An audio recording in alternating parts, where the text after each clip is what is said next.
Anak di bawah usia 5 tahun ngelihat setan itu bukan anugerah, bukan karunia, tapi kutuk.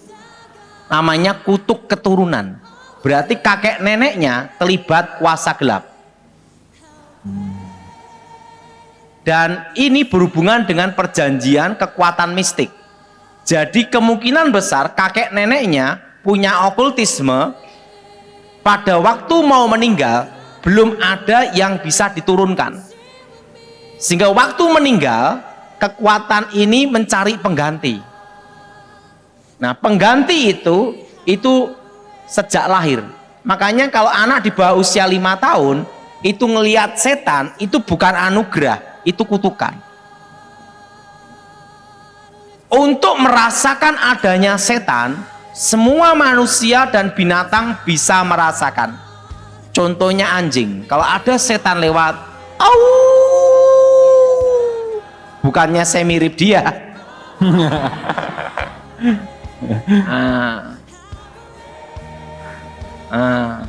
Ada setan lewat, dan gitu, ya kan? Kalau kita ada di tempat rumah ada setannya, perasaan kita tidak enak. Ini ada sesuatu di rumah ini, ada kuasa gelap, betul enggak? Untuk merasakan adanya setan, manusia dan binatang bisa merasakan. Tetapi tidak semua manusia bisa melihat setan. Nah, kalau di bawah usia 5 tahun melihat setan, itu bukan karunia, itu kutuk.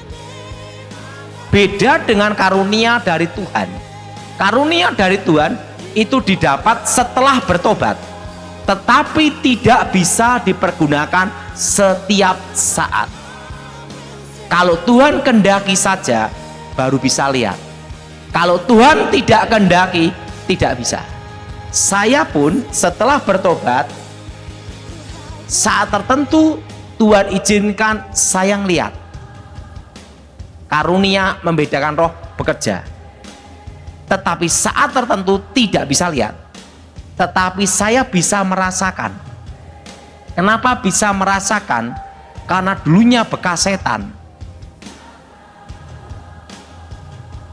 Misalnya gini, kalau kita biasa naik sepeda ontel, oke, sepeda, artinya insting naluri kita sudah biasa naik sepeda. Begitu kita bertobat, apakah kita tidak bisa naik sepeda? Bisa. Ngerti maksud saya? Waktu saya belum bertobat, insting naluri saya itu dilatih dari kecil untuk merasakan keberadaan setan dan mengukur kekuatan lawan. Jadi lawannya segini, cirinya ini, itu pengalaman hidup.